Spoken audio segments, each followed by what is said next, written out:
m'appelle Emmanuelle Martin, je suis originaire de Nantes. Vers l'âge de 12-13 ans, j'ai été vraiment sensibilisée à toutes sortes de musiques traditionnelles, et notamment à la musique traditionnelle de l'Inde du Sud, la musique carnatique. J'ai pu passer mon bac et partir en Inde, où j'ai vécu pendant 10 ans, pour apprendre avec ce grand maître de musique et de chant carnatique qui s'appelle T.M. Krishna. Une des envies que j'ai eues très vite en entrant en 2014, c'était de pouvoir faire des rencontres avec des musiques d'autres traditions.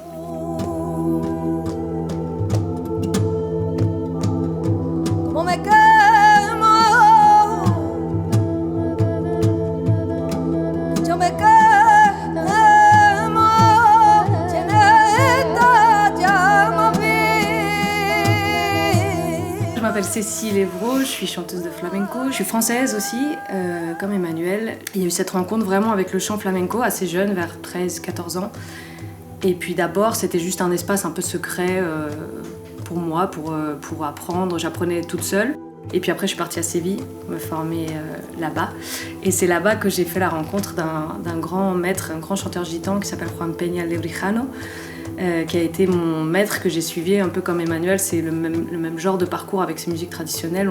On suit un ou une grande chanteuse si on a la chance de rencontrer un. Ça fait partie de la vie, c'est des musiques qui sont imprégnées de la vie des gens là-bas.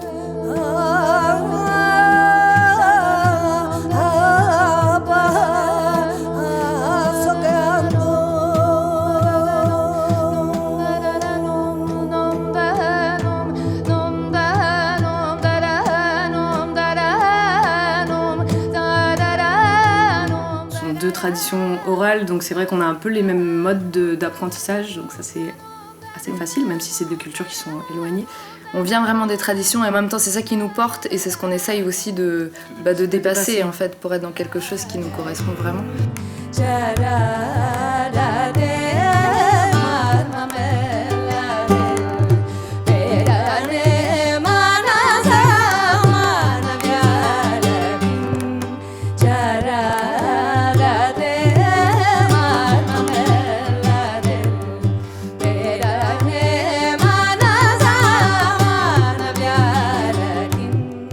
Le point de départ qu'on a eu, c'est vraiment la voix, le placement de la voix. Il y a quelque chose de très similaire dans la manière de porter la voix. Il y a cette idée de donner complètement la voix. Après, il y a des ornementations qui sont parfois similaires, parfois moins. Et il y a cette notion du rythme et de l'improvisation. En plus, on s'est rendu compte en travaillant ensemble qu'on a une proximité vocale de timbre. Donc on joue avec ça.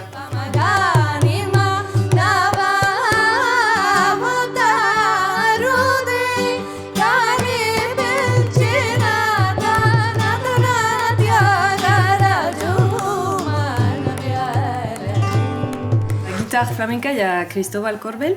Je savais que c'était un guitariste qui avait l'ouverture et la capacité de composer, de s'imprégner d'autres cultures.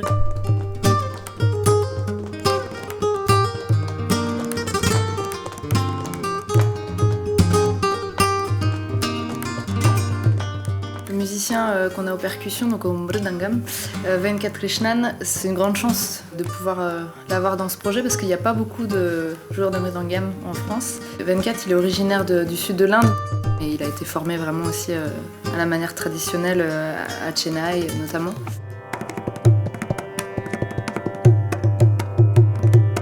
On a aussi des instruments pas traditionnels au plateau. On a notamment un looper. On travaille avec quelques sons électro. L'idée c'était d'aller un petit peu au-delà de nos deux territoires et vraiment d'avancer sur un territoire commun, inédit.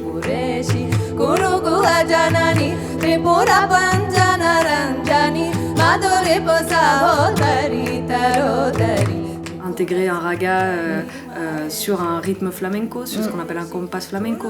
On va changer la rythmique de tel chant pour l'amener pour trouver autre chose.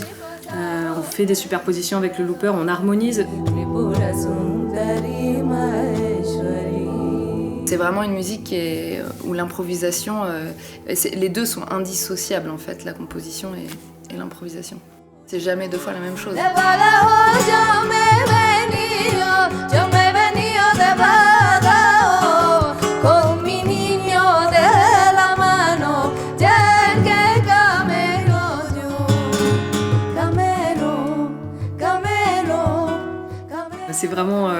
propre à ces chants-là. Et ces chants-là, sans la dimension improvisée, ils peuvent même pas exister en fait. Ils sont vraiment liés à